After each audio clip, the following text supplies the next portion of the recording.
अभी हम लोग अपनी क्लास स्टार्ट करते हैं। थोड़ी वीडियो लेट हुई है बट एक दिन का डिले है, बट कोई बात नहीं। हम लोग अपना क्लास स्टार्ट करते हैं। तो यहाँ पे हम लोग अपने क्वेश्चंस करेंगे। देखिए, जो थ्योरी थी वो मैंने आपको पढ़ा दी थी, हमने बस क्वेश्चंस नहीं किए थे। तो let's start with the questions. तो सबसे पहला क्वेश्चन है, show that the expression of the time period T of a simple pendulum of length L given by T is equal to 2 pi under root L by g is dimensionally correct और not. अभी हमें check क्या करना है?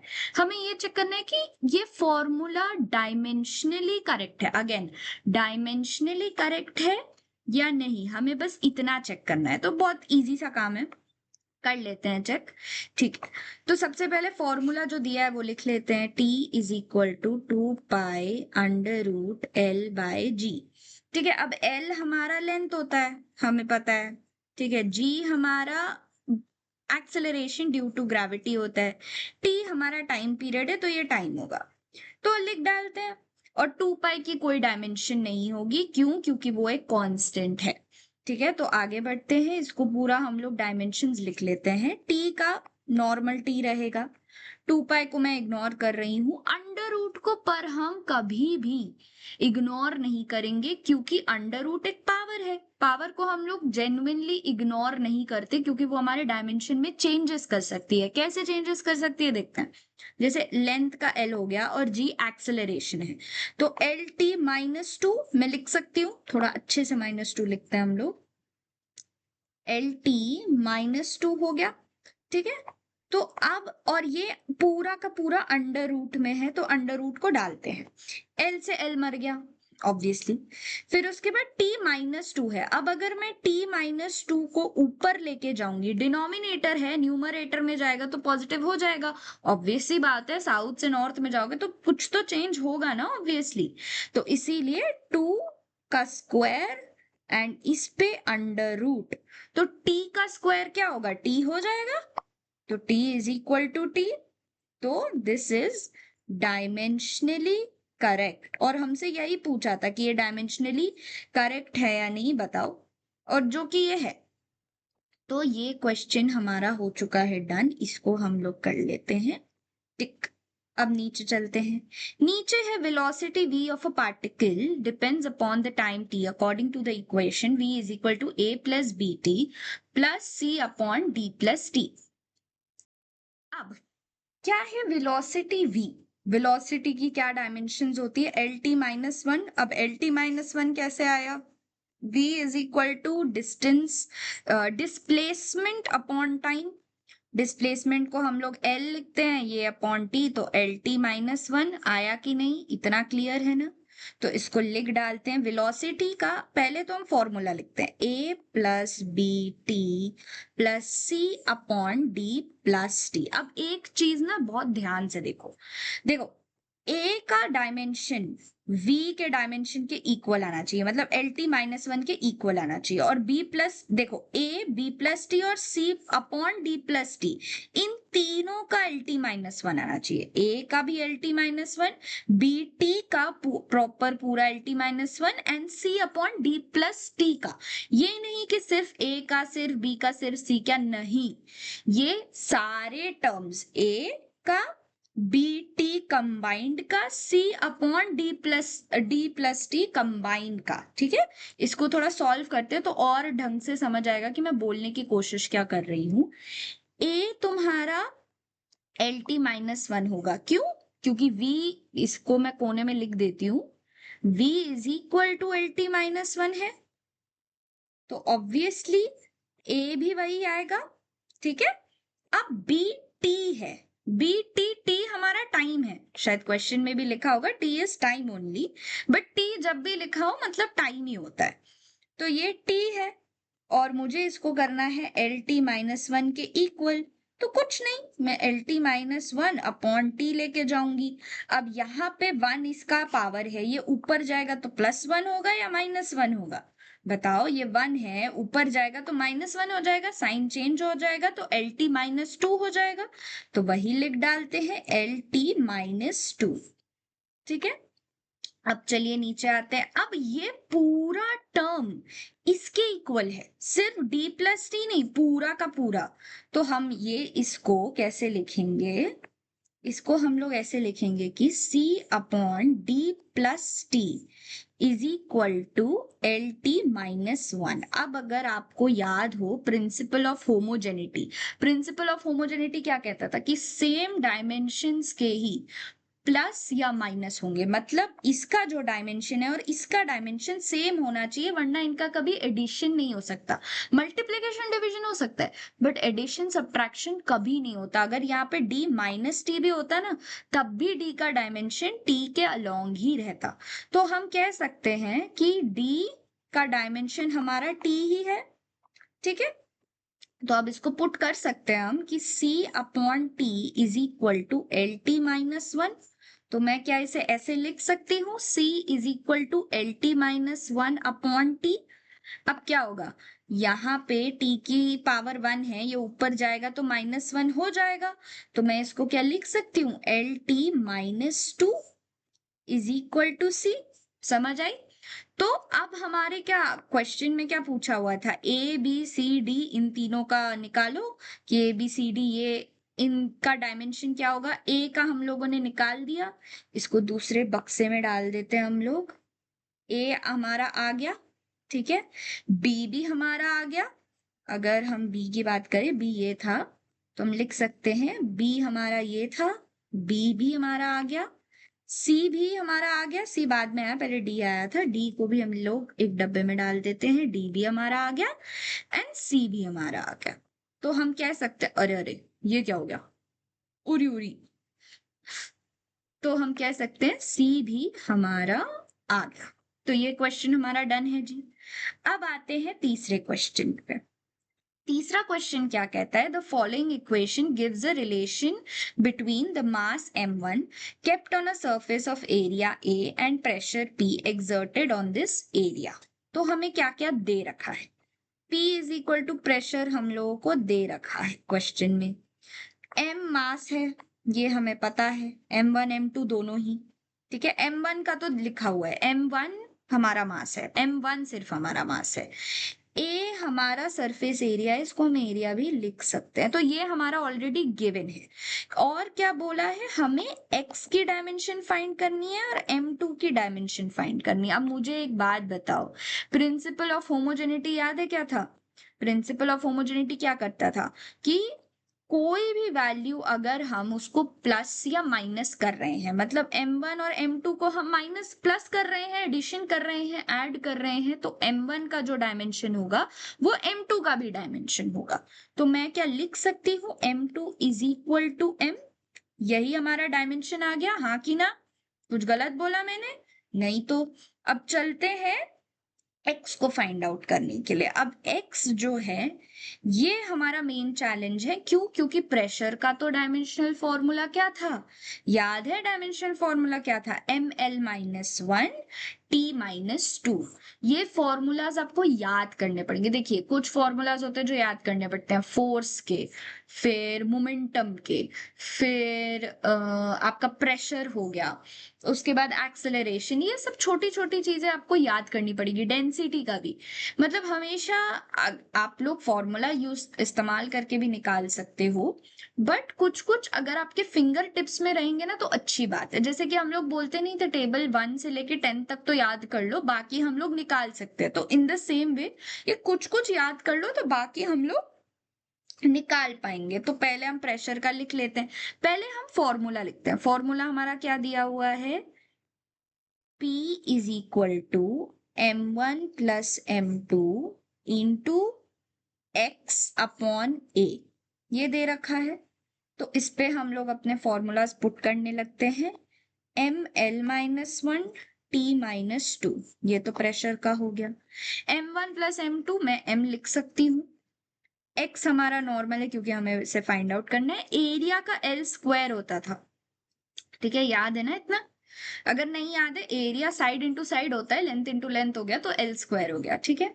हमें find out करना है x. तो अब इसमें क्या करेंगे, क्रॉस मल्टीप्लीकेशन। सबसे पहले तो हम क्रॉस मल्टीप्लीकेशन करेंगे। ठीक है, ml-1 T-2। अच्छा, कुछ बच्चों को अगर दिक्कत हो रही है कि प्रेशर को हम कैसे फाइंड आउट करें, प्रेशर का क्या था, तो प्रेशर का फॉर्मूला था फोर्स अपॉन एरिया। फोर्स को हम m इंटू ए लिख सकते हैं, एरिया को हम लोग L स्क्वायर करके कर सकते हैं। ठीक है, तो ये आपका इस तरीके से आप फॉर्मूला निकाल सकते हैं, ml-1 T-2, ये आपका प्रेशर आ गया। ठीक है, into L square upon m। अब m से m कटेगा ऑब्वियसली। फिर उसके बाद L-1 L2 है। अब देखो यहाँ -1 है, बट ये तो प्लस होगा ना, क्योंकि ये तो ऑलरेडी न्यूमरेटर में है, तो इसका साइन चेंज तो नहीं होने वाला। तो हम क्या करेंगे, L-1 + 2, हम इसको 1 कह सकते हैं, L1। तो L1, सॉरी थोड़ा गलत हो गया, माइनस आ गया, L1 एंड T-2, ये हमारा आ गया x का। तो हम इसको डब्बे में डाल देते हैं, क्योंकि m भी हमारा आ गया था। ठीक है, m क्या हमारा फॉर्मूला आ चुका था, m2 इज m, और यहाँ पे हमारा x का भी आ गया था। इसको हम लिख देते हैं इन इज इक्वल टू x, इसको भी डब्बे में डाल देते हैं। अब चलिए आगे बढ़ते हैं, जो दूसरा क्वेश्चन है, find the value of 100 joules on a system which has 20 centimeter, 250 gram and half a minute as fundamental unit of length, mass and time। अब ये एक बहुत अच्छा सवाल मैं बोलूंगी। ठीक है, देखो मुझे दिया हुआ है वर्क, ठीक है, मेरा वर्क दिया हुआ है 100 जूल। ठीक है, और मुझे बोला है मेरा लेंथ जो फंडामेंटल, इसको 20 सेंटीमीटर करो, मतलब सेंटीमीटर्स में फंडामेंटल यूनिट को करो। सेंटीमीटर को हमें लेंथ में लेना है, और हमें अपना जो ग्राम है या मास है, हमें मास को 250 ग्राम्स में लेना है। फिर जो हमारा टाइम है उसको 0.5 हमें मिनट्स में लेना है। तो मुझे अपने फंडामेंटल, अब मेरे फंडामेंटल्स क्या थे, मेरे फंडामेंटल मीटर में था, केजी में था, ये सेकंड में था। अब मुझे इसको कन्वर्ट करना पड़ेगा। तो कन्वर्ट कैसे होगा, देखो सबसे पहले तो जो हमारा डायमेंशनल फॉर्मूला है वर्क का, अगर याद हो तो ml2T-2। अगर नहीं याद है, मैं आपको याद दिला दूं, वर्क और एनर्जी दोनों का ही सेम होता है, हाँ के ना। काइनेटिक एनर्जी का क्या फॉर्मूला होता है, ½ mv², तो उसमें पुट कर दो ml2T-2। ठीक है, यहाँ पे वर्क का आया। अब एक और फॉर्मूला था अगर याद हो, N1U1 = N2U2। ठीक है, मुझे क्या फाइंड आउट करना है, मुझे N2 फाइंड आउट करना है। तो मैं लिख डालती हूँ N2 = N1U1 अपॉन U2। अब देखो मुझे N1 की वैल्यू दे रखी है, टेक्निकली अगर देखा जाए ये मेरा N1 ही है।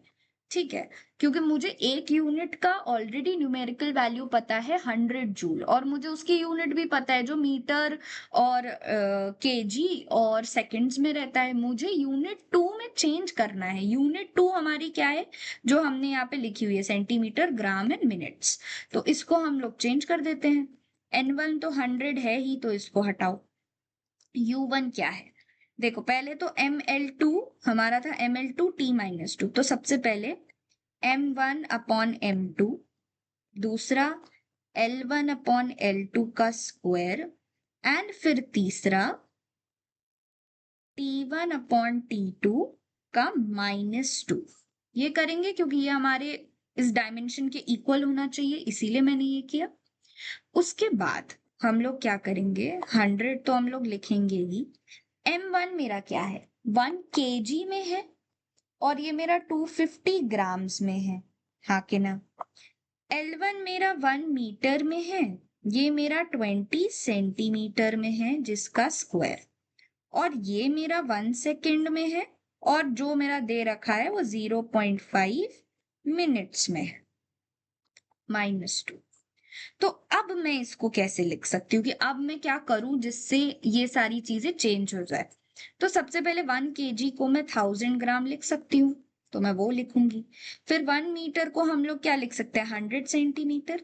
मेन आता है मेरा मिनट्स वाला, कि मैं मिनट्स को कैसे चेंज करूँ, या सेकेंड को कैसे मैं मिनट्स में चेंज करूँ। देखो 1 मिनट = 60 सेकेंड्स, ये तो मानोगे ही।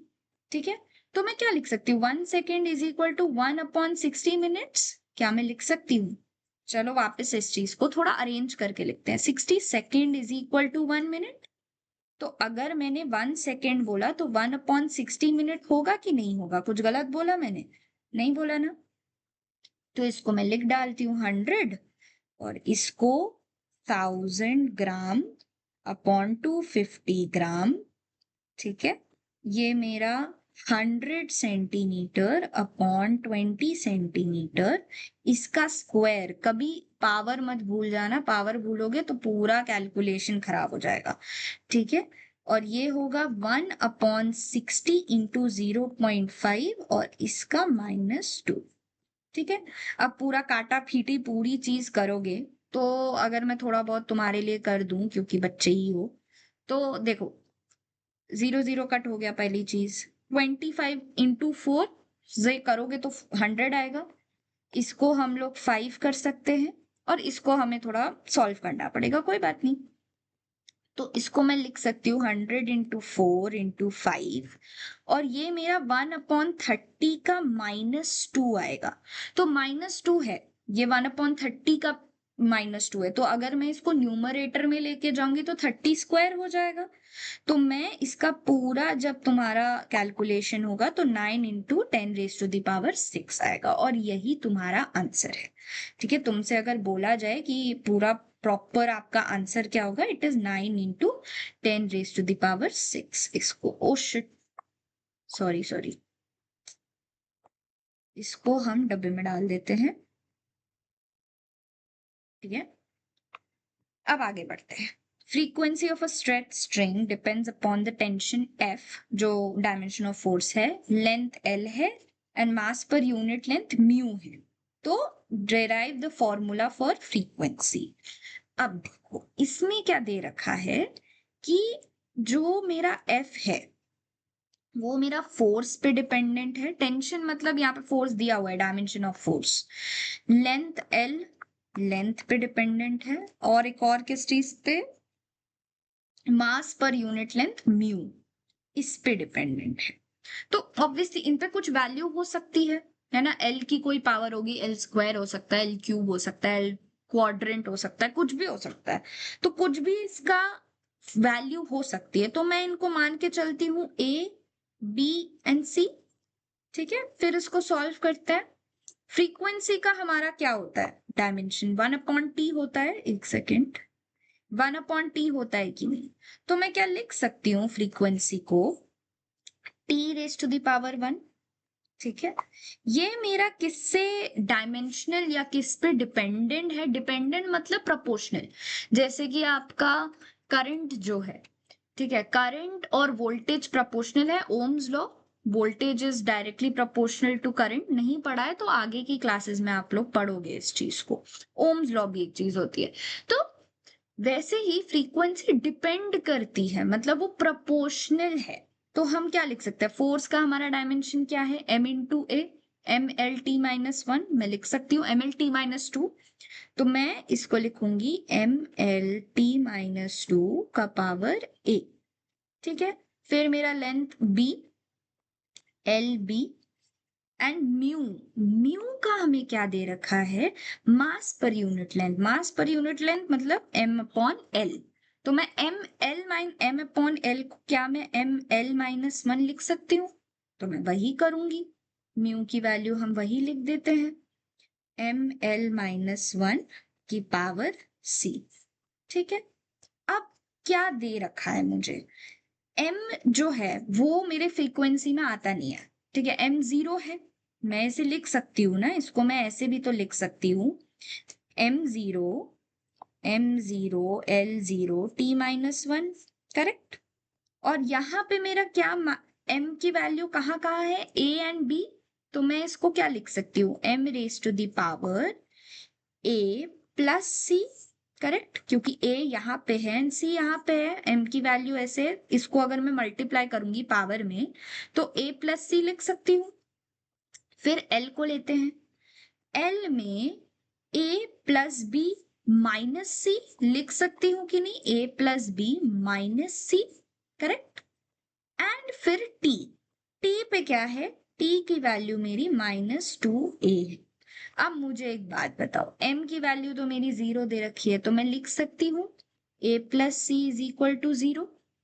फिर मेरा l a plus B minus C, तो इसको मैं लिख सकती हूँ a plus B minus C is equal to 0।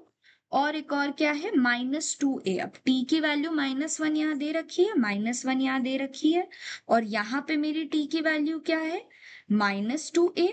तो मैं इन दोनों को इक्वेट कर सकती हूँ, मैं इन दोनों को बोल सकती हूँ कि -2a इज इक्वल टू क्या दे रखा है मेरा, -1, -1, या correct, just I was just checking. ठीक है, तो अब इसमें मेरी एक वैल्यू तो डायरेक्टली गिवन है, -2a इज इक्वल टू -1, तो मैं a को लिख सकती हूँ, माइनस माइनस कट गया, एंड 1/2, करेक्ट। इसको मैं ऐसे लिख सकती हूँ ना, a की वैल्यू तो मुझे मिल गई। अब मुझे फाइंड आउट करनी है, अब a प्लस सी है, देखो a प्लस बी, अगर मैं इसको a प्लस बी माइनस सी करती, तो यार मुझे a की वैल्यू पता है बट b की वैल्यू नहीं पता, और c की वैल्यू भी नहीं पता, तो मैं कैसे इक्वेशन इक्वेट करूंगी, है ना। बट यहाँ मुझे a की वैल्यू मिल चुकी है, तो मैं इसको यहाँ पुट कर सकती हूँ a प्लस सी में, क्योंकि a की वैल्यू मुझे पता है इज इक्वल टू 0 है, तो मैं इसको पुट कर सकती हूँ। तो 1/2 plus C is equal to 0, तो c कैन बी -1/2, c की भी वैल्यू आ गई। अब a प्लस सी की वैल्यू मेरी आ चुकी है, तो मुझे बस इसको इस इक्वेशन में पुट करना है, a plus B minus C, तो वही कर देते हैं यहाँ पे। a की वैल्यू मेरी क्या गिवन है, 1/2, ठीक है, प्लस बी माइनस सी की वैल्यू क्या है, -1/2, और मेरी इक्वेशन क्या है, a plus B minus C, तो मैं लिख सकती हूँ इसको -1/2 इज इक्वल टू 0, तो माइनस माइनस प्लस हो जाएगा, तो 1/2 plus 1/2 plus b is equal to 0, ये मेरा 1 आ जाएगा, 1 plus b is equal to 0, b is equal to -1। अब चलो, अगर किसी की मैथ्स इतनी भी खराब है तो ये भी कर लेते हैं, 1/2 प्लस 1/2, तो फिर 2 प्लस 1 प्लस 2/2 1 हो जाएगा, करेक्ट। ठीक है, ये मैंने इनके लिए किया जिनकी बहुत मैथ्स वीक है, एंड इट्स फाइन अगर आपको मैथ्स वीक है तो। अब मुझे क्या बोला है, मुझे सिर्फ a प्लस बी प्लस सी तो बोला नहीं था, मुझे बोला था इस फोर्स का क्या पावर होगा, लेंथ का क्या पावर होगा, म्यू की क्या पावर होगी। तो हमने अभी यही तो निकाला है, a की वैल्यू निकालिए, b की वैल्यू निकालिए, c की वैल्यू निकालिए, तो वही इसमें पुट कर देंगे। तो पुट करने के बाद मेरा क्या आंसर आएगा, मैं कैसे लिख सकती हूँ, frequency is proportional to force raise to the power 1/2, L raised to the power -1 and mu raised to the power -1/2। अब बहुत लोग इसको इस तरीके से भी लिखते हैं, देखो अगर ये भी लिखोगे तब भी आपका आंसर ठीक है, ठीक है, कोई गड़बड़ नहीं होगी इसमें, बट अगर आपको चाहते हो कॉम्प्लिकेट करना, कोई दिक्कत की बात नहीं है। इसको मैं ऐसे भी लिख सकती हूँ, 1/L √F/μ। क्यों करा मैंने ऐसा, क्योंकि f की जो पावर है 1/2 है, मैंने अंडर रूट में डाल दिया, f को ऊपर लिखा और म्यू को मैंने नीचे लिखा, क्यों, -1/2 था इसीलिए। ठीक है, इतनी बात क्लियर, ये क्लियर हुआ। चल नीचे चलते हैं। अब थर्मल कंडक्टिविटी, ये क्वेश्चन आपके नीट के पेपर में आया है, ठीक है, तो इस वाले क्वेश्चन को थोड़ा ध्यान से देखेंगे। देखो इतना बहुत मुश्किल नहीं है, ठीक है, इसका एक फॉर्मूला होता है, अगर आपने डायमेंशनल फॉर्मूला की जो शीट बनाई थी उसमें आप ये फॉर्मूला डाल सकते हो, कोई बड़ी बात नहीं है, एक फॉर्मूला आप डाल ही लो। चलो, it is Q is equal to KA delta T upon into T upon D, ठीक है। अब इसका फॉर्मूला क्या है, देखो ये जो पूरा फॉर्मूला है, Q का मतलब चार्ज नहीं है, यहाँ पे Q का मतलब हीट एनर्जी है, लिख लो अपने नोट्स में। Q का मतलब यहाँ पे चार्ज नहीं है, Q का मतलब यहाँ पे एनर्जी है, हीट एनर्जी कहते हैं इसको। और K मेरा केल्विन हो गया, ठीक है, A मेरा एरिया होता है, डेल्टा T तुम्हारा केल्विन है, ठीक है, K तो तुम्हारा कांस्टेंट है, उसको तो छोड़ दो। ए तुम्हारा एरिया है, डेल्टा टी तुम्हारा केल्विन है, टी तुम्हारा सेकंड है, डी तुम्हारा लेंथ है। तो डायमेंशन में बस लगाना है, तो कोई दिक्कत की बात नहीं है। मुझे फाइंड आउट यहाँ क्या करना है, thermal conductivity. Thermal conductivity is के ओनली, मुझे के ही फाइंड आउट करना है। तो के को मैं लिख सकती हूँ क्यू इंटू डी अपॉन ए डेल्टा टी टी। अब तुम पूरी चीज अगर लिखोगे पूरा काटा पीटी करके, देखो यहाँ पे तुम्हें डायमेंशन नहीं पूछा है, यहाँ पे सिर्फ तुम्हें उसकी बात करनी है, तुम्हें सिर्फ और सिर्फ ऐसा ही यूनिट की बात करनी है। तो अगर तुम्हें पता हो क्यू का तुम्हारा वॉट होता है, ठीक है, वॉट इनटू अपॉन तुम्हारा मीटर होगा, क्योंकि भाई देखो यहाँ पे मीटर स्क्वायर है, ये मीटर है, ये लेंथ में होगा। तो यहाँ पे मैं मीटर स्क्वायर अगर कर देती हूँ, ये मीटर है तुम्हारा, मीटर से मीटर स्क्वायर कट गया, ठीक है। डेल्टा टी को मैं केल्विन लिख सकती हूँ, इंटू केल्विन, तो वही तुम्हारा आ गया। मैं इसको लिख सकती हूँ वॉट अपॉन मीटर केल्विन। तो यही तुम्हारा आंसर है, वॉट मीटर केल्विन। ये तुम्हारा आई गेस आंसर सी होगा, ठीक है, सी तुम्हारा आंसर होगा, ठीक है। अब नेक्स्ट क्वेश्चन पे आते हैं। ये क्वेश्चन है, if mass distance and time are fundamental quantity then find the dimension of torque. अब टॉर्क क्या है, तुम्हें अगर ये फॉर्मूला नहीं पता, आई वुड हाईली रिकमेंड आप ये फॉर्मूला लिख लो। It is F into R, ठीक है। एफ की क्या होता है हमारा dimension, M A M L T minus two. R को मैं एल लिख सकती हूँ, तो अगर मैंने इनको मल्टीप्लाई किया तो मैं लिख सकती हूँ M L two T minus two, ठीक है। तो हमारा कौन सा ऑप्शन सही है, ए वाला ऑप्शन, ठीक है। अब आगे बढ़ते हैं। What is the dimension of energy in terms of linear momentum, area and time? ये क्वेश्चन भी तुम्हारा इस वाले क्वेश्चन के बहुत सिमिलर है, 1.18 के, ठीक है, सिमिलर क्वेश्चन है। मैं देखो जब भी मैं एग्जांपल्स तुम्हें करा रही हूँ तो ये मत समझना कि एग्जांपल छोड़ो हम सीधा पीवाईक्यू में जाएंगे। मैं अगर एग्जांपल करा रही हूँ तो it is directly linked to the PYQs, तो एग्जांपल करो उसके बाद इसमें आओ, तभी तुम अच्छे से सॉल्व कर पाओगे, और फिर तुम नीट के क्वेश्चन फिर तुम्हें दिक्कत नहीं आएगी, समझ रहे हो। अगर तुम सीधा सीधा ये वीडियो देख रहे हो सिर्फ पीवाईक्यू देखने के लिए, देखो अगर तुमने ऑलरेडी ये चैप्टर पढ़ रखा है तो तुम पीवाईक्यू देखो, मैं उसके लिए सेपरेट वीडियो बनाऊंगी जिसमें ये क्वेश्चंस भी होंगे और भी बंच ऑफ क्वेश्चंस होंगे। बट अगर तुम पहली बार ये क्वेश्चन सॉल्व कर रहे हो, तुम्हें क्वेश्चन सॉल्व करने में दिक्कत होती है, तो पहले एग्जाम्पल करो फिर पीवाईक्यू में आओ, ठीक है। अब बात है what is the dimension of energy in terms of linear momentum, area and time. तो मुझे डायमेंशन ऑफ एनर्जी बोला है, तो देखो मेरा एनर्जी किस पे डिपेंडेंट अपॉन है, in terms of linear momentum, P लिख सकती हूं मैं, पी का पावर ए लिख लेते हैं। एरिया, आई गेस एरिया ही है, हाँ एरिया, इसकी पावर बी, एंड टाइम बोला होगा, ठीक है, टाइम टी की पावर सी। अब मुझे A B C find out करना है कि क्या है, ठीक है, इनके बीच का रिलेशन फाइंड आउट करना है। एनर्जी का क्या होता था, काइनेटिक एनर्जी से याद करो, हाफ एम वी स्क्वायर मैं लिख सकती हूँ। तो इसको मैं ऐसे लिखती हूँ, M L two T minus two, ठीक है। It is directly proportional to momentum. अब मोमेंटम का क्या फॉर्मूला है, M into V, M L T minus one मैं लिख सकती हूँ कि नहीं, बताओ मैं गलत तो नहीं बोल रही हूँ, M L T minus one ही होगा। तो M L T minus one की पावर ए, ठीक है। फिर एरिया को एल स्क्वायर लिख सकते हैं हम लोग, एल स्क्वायर, अरे ये स्क्वायर कैसे बन गया मैम, इसको ठीक करो, ठीक कर दिया, ठीक है। एंड टी को हम लोग सी लिखते हैं। तो इसको अगर मैं इक्वेट करूं तो मुझे एक बात बताओ, m मेरा यहाँ आ रहा है और कहीं आ रहा है नहीं, तो m raise to the power a is equal to m1 is equal to m a लिख सकती हूँ मैं, जिसके according 1 is equal to a लिख सकती हूँ, ठीक है। तो ये इक्वेशन लिख डालते हैं, अरे सॉरी, ये इक्वेशन हम लोग लिख डालते हैं, a इज इक्वल टू 1 मैं डायरेक्टली लिख रही हूँ, ठीक है। I hope no one has any दिक्कत इन इट, बट अगर किसी को नहीं आया तब भी उसके लिए थोड़ा सही कर देते हैं। m1 is equal to M A, और तो कुछ है नहीं, तो a इज इक्वल टू 1 मैं लिख सकती हूँ, इसको डब्बे में डाल देते हैं, ठीक है। अब बी का देखते हैं, या लेंथ पहले देखते हैं। लेंथ का मेरा क्या दिया हुआ है, एल की पावर स्क्वायर है ये, तो चलो ठीक है, L A and L two B.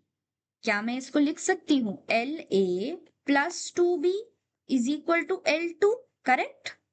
तो मैं क्या लिख सकती हूँ इसको, थोड़ा इसको ऐसे बढ़ा के करते हैं, L square is equal to L, यहाँ पे क्या लिखा हुआ है हमारे, L A plus two B.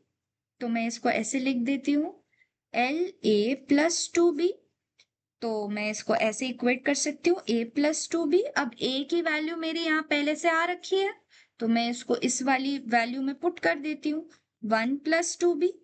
अब अगर मैं इसको इस तरफ लेके जाती हूँ, अगर मैं 1 को इस तरफ लेके जाऊंगी तो 2 माइनस 1 होगा।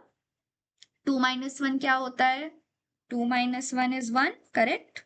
तो मैं 1 इज इक्वल टू 2 भी लिख सकती हूँ। तो b को मैं क्या लिखूंगी, b को मैं 1/2 लिख सकती हूँ क्या? इसको क्रॉस मल्टीप्लीकेशन, इसको नीचे लेके जाऊंगी तो 1/2 हो जाएगा। तो b की वैल्यू भी मेरी आ गई। तो मेरी a की वैल्यू आ गई, b की वैल्यू आ गई। अब मुझे c की वैल्यू फाइंड करनी है। c का वैल्यू यहाँ पे मेरा t है, तो ये माइनस a होगा, और ये c।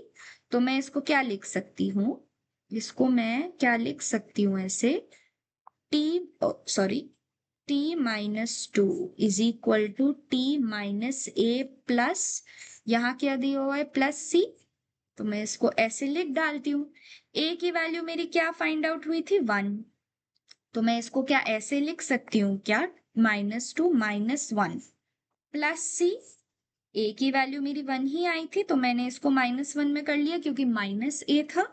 तो सी की वैल्यू क्या हो गई, अब मैं इसको यहां लेके जाऊंगी दूसरी तरफ, क्योंकि -1 को यहां लेके जाऊंगी तभी तो सी की वैल्यू आएगी। तो -2 + 1। देखो, जब भी साइन चेंज का तुम बहुत कंफ्यूज होते हो ना, तुम कभी भी किसी भी बिरादरी में जा रहे हो, तुम कभी भी किसी एरिया में जा रहे हो जो तुम्हारा नहीं है, एक साउथ का इंसान नॉर्थ में जा रहा है तो उसको अपने वेदर में चेंजेस दिखेंगे, एक नॉर्थ का इंसान साउथ में जा रहा है उसको चेंजेस करने पड़ेंगे। तो -1 अगर अपना साइड चेंज करेगा तो उसको साइन चेंज करना पड़ेगा। अगर अगर कोई डिनोमिनेटर में 2 है, वो ऊपर जाएगा तो उसकी पावर में चेंज आएगा कि नहीं आएगा, है ना? तो जब भी ऐसे समझा करो, जब भी तुम्हें बहुत प्लेसेस चेंज करनी पड़ रही है, मतलब साइन में चेंज आएगा। तो मैं इसको क्या लिख सकती हूँ, c इज इक्वल टू -1, इसको भी डब्बे में डाल देते हैं। तो अब मेरी a की वैल्यू आ गई, b की वैल्यू आ गई, c की वैल्यू आ गई, तो यहाँ पुट कर देते हैं। अब तो बस पुट करने की देरी है। तो इसको हम लोग लिख सकते हैं, e is directly proportional to momentum का, तो 1 ही था तो 1 ही लिखते हैं। a का 1/2 था एंड t का -1 था। अब मैं इसको प्रॉपर अगर फॉर्म में अगर आपको लिखना है तो यहां तक भी सही हो जाएगा, बट अगर आपको लिखना है तो हम लिख सकते हैं p/t √1/a। ठीक है, अब हम नेक्स्ट क्वेश्चन में चलते हैं। ये क्वेश्चन जो है ना बेटा, ये क्वेश्चन शायद बहुत लोग गलत कर सकते हैं क्योंकि इसमें एक फॉर्मूला यूज हुआ है। ये आप डायमेंशनल फॉर्मूला, जो इतने सारे फॉर्मूला आपने एक जगह पे लिख रखे होंगे ना, वहां पे एक और फॉर्मूला ऐड कर दो। ये फॉर्मूला है c is equal to 1/√μ0 E0। अब ये मैं एक्सपेक्ट नहीं कर सकती कि आपको ये सारे, अगर आप 11th स्टूडेंट हो, आप पहली बार ये वीडियो देख रहे हो तो आपको पता हो। ये नहीं पता होगा, ये आप क्वेश्चन करते जाओगे, जब चैप्टर्स आगे बढ़ते जाएंगे आपको खुद पता लग जाएगा कि ऐसे भी फॉर्मूलाज हैं। ठीक है, तो ये वही यूज हुआ है यहाँ पे। तो c आपका क्या है, लिख लो, c आपका स्पीड ऑफ लाइट है। तो इसका जो डायमेंशन होगा वो स्पीड के अकॉर्डिंग होगा, करेक्ट? तो यहाँ पे क्या पूछा है, dimension of μ0 E0 upon raise to the power -1/2। तो इसका डायमेंशन क्या होगा, इस पूरे का डायमेंशन आपका c के अकॉर्डिंग, स्पीड के अकॉर्डिंग होगा। स्पीड का क्या होता है डायमेंशन, LT-1। तो यही आपका आंसर है, बी आपका आंसर होगा इसका। ठीक है, ये क्वेश्चन हो गया डन। एक और क्वेश्चन करते हैं। ये क्वेश्चन मुझे बहुत अच्छा लगता है, इसमें बहुत बच्चे कंफ्यूज भी होते हैं, तो इस क्वेश्चन के बारे में थोड़ा डेप्थ में बात करते हैं। इसमें कोई फॉर्मूला नहीं यूज हुआ है। अगर आपको याद हो, exponential sine theta cos theta and exponential की कुछ भी पावर होती है, तुम कभी भी किसी पावर को ऐसे नहीं देखोगे कि E raise to the power -2 second या E raise to the power 2 kg, तुम कभी नहीं देखोगे, किसी की डायमेंशन नहीं होती। तो इस पूरी चीज की कोई डायमेंशन नहीं होगी, ये पूरी चीज डायमेंशनलेस है। बट अगर मैं इसको इंडिविजुअली देखूं तो इसका कुछ डायमेंशन होगा जो m0 l0 t0 होगा, करेक्ट। इसको जब तुम मल्टीप्लाई करोगे, पूरा इस चीज को ऐसा होना चाहिए मल्टीप्लाई कि m0 l0 t0 पूरा 0 आए, ठीक है। तो अब इसको भी सॉल्व करने से पहले अगर चलो मान भी लेते हैं कि ये हमारा पूरा का पूरा जो टर्म है, एक सेकेंड, ये जो हमारा पूरा का पूरा टर्म जो है आपका, जो पावर में दे रखा है, अगर ये डायमेंशन लेस है भी, तो अगर मैं इसको लिखती हूँ -αv/rt, ये आपका डायमेंशन लेस है, मैं मानती हूँ, मैं कुछ इसके बारे में इसके अगेंस्ट कुछ बोल नहीं रही हूँ, बट मुझे पहले सारी वैल्यूज पता होनी चाहिए। तो इसमें v तो चलो तुम्हारा वोल्टेज वॉल्यूम आ गया, ये तुम्हारा वॉल्यूम होता है, ये तो चलो वॉल्यूम मान लिया, टी आपका टाइम हो गया, बट आर क्या है, इस आर को क्या माने। तो ये आर को समझने के लिए हमें ये पूरा सॉल्व करना पड़ेगा। पी तुम्हारा कुछ नहीं है, पी तुम्हारा प्रेशर है, ठीक है। पी तुम्हारा, एक सेकेंड, ये इतना बड़ा क्यों रहा है, वेट। पी तुम्हारा कुछ नहीं है, पी तुम्हारा प्रेशर है, ठीक है। ये थोड़ा बड़ा आ रहा है, वेट, इसकी मैं डायमेंशन थोड़ी कम कर देते हैं, ठीक है, इतना काफी होगा। ये तुम्हारा प्रेशर है, ठीक है।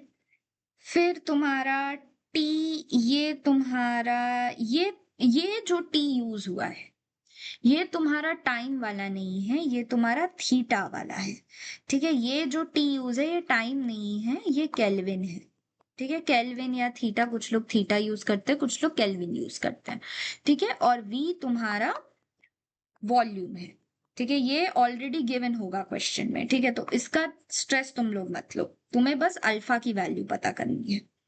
तो अब इसको इक्वेट करते हैं, प्रेशर इज इक्वल टू पूरा ये सब लिखा हुआ है, तो एटलीस्ट ये जो पूरी चीज है, ये जो पूरी चीज है, ये प्रेशर क्या इक्वल होगी डायमेंशनली। तो इसको हम लोग करते हैं जरा, ठीक है। प्रेशर को हम लोग लिख सकते हैं ml-1t-2, ठीक है, and RT upon V minus B. अब देखो V माइनस बी है, तुम्हें याद होगा प्रिंसिपल ऑफ होमोजेनिटी। होमोजेनिटी क्या कहता था, पॉजिटिव या जब भी तुम ऐड कर रहे हो सब्ट्रैक्ट कर रहे हो तो सेम डायमेंशन होना चाहिए, तो वॉल्यूम का भी डायमेंशन B के डायमेंशन होगा। तो मैं क्या इसको ऐसे लिख सकती हूँ क्या, ml-1 t-2 and then are तो हमें पता नहीं है क्योंकि हमें फाइंड करना है, ये हमारा केल्विन है एंड वी हमारा एल क्यूब है। मैम आप इस तरीके से क्यों बात कर रही हो, क्योंकि लेक्चर को थोड़ा इंटरेस्टिंग बनाते हैं। ओके, तो आर को मैं क्या लिख सकती हूँ, ml-1t-2, क्रॉस मल्टीप्लीकेशन कर दो, बिंदास बिंदास, अपॉन के, ठीक है। अब देखते हैं कि इसमें कुछ काटाफीटी हो सकता है क्या, मोस्टली तो हो नहीं रहा है, -1 और ये 3 है तो 2 हो जाएगा, ठीक है। केल्विन ऊपर चला जाएगा, तो इसको हम लिख सकते हैं क्या, इसको मैम हम क्या ऐसे लिख सकते हैं क्या, R is equal to ml² t-2 k-1, ठीक है।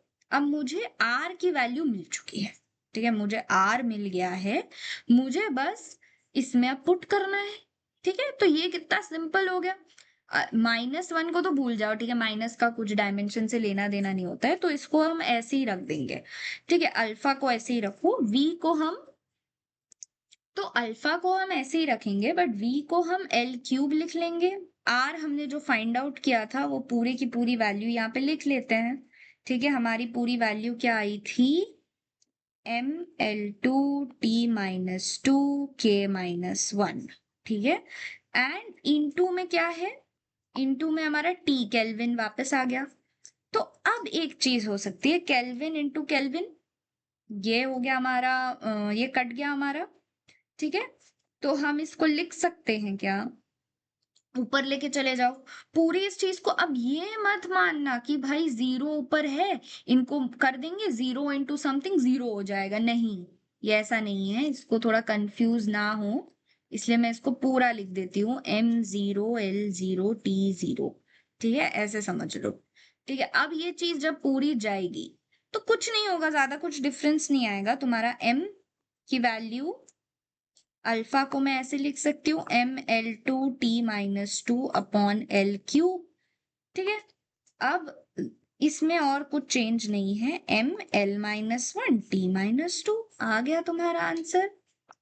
ये तुम्हारी अल्फा की पूरी वैल्यू हो गई। बट क्या मेरे क्वेश्चन में डायमेंशन पूछा है? नहीं, मेरे क्वेश्चन में तो पूछा है कि ये प्रेशर के इक्वल है, कि आर के इक्वल है, वी के इक्वल है, टी के इक्वल है। मुझे एक बात बताओ, आर से तो ये बिल्कुल भी मैच नहीं करता, देख के बताओ, आर से क्या मैच कर रहा है क्या? नहीं, केल्विन था, यहाँ पे नहीं है। बट ये प्रेशर से मैच कर रहा है, इसकी जो वैल्यू है अल्फा की, वो प्रेशर से मैच कर रही है कि नहीं कर रही है? तो मैं इज इक्वल टू प्रेशर लिख सकती हूँ इस चीज को, तो मैं alpha is equal to P या प्रेशर लिख सकती हूँ डायमेंशनली। तो तुम्हारा इस चीज का आंसर पी हो जाएगा, ठीक है। अब आगे बढ़ते हैं, दूसरा क्वेश्चन, क्वेश्चन, ठीक है।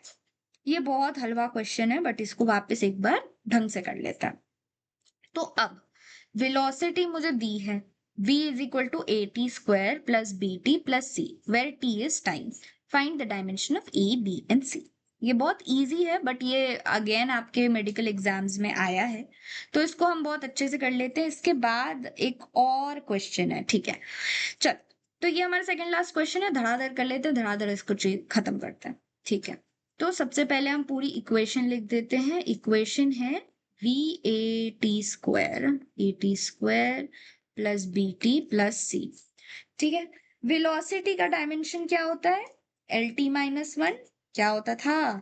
वेलोसिटी को हम क्या लिख सकते हैं? डिस्प्लेसमेंट अपॉन टाइम, डिस्प्लेसमेंट का क्या होता है? L होता है, एंड ये अपॉन T, LT-1 हम लिख सकते हैं। तो इसको बच्चा लोग हम लोग लिख डालते हैं, तो फिर LT, अरे बैंगन, LT-1, इसको हम लिख सकते हैं AT² को T² ऐसे लिख सकते हैं, प्लस B, ये T था आई गेस जितना क्वेश्चन में, हाँ BT, एंड प्लस C।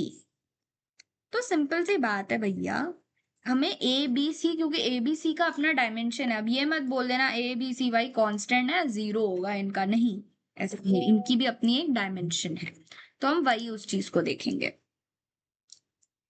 तो A को हम लोग, तो अब अगर हम ये क्वेश्चन देखेंगे तो क्या इस पूरे को LT-1 is equal to AT² हम लोग करते हैं, तो मैं क्या इसको ऐसे लिख सकती हूँ क्या, A is equal to LT-1 upon T²। तो LT,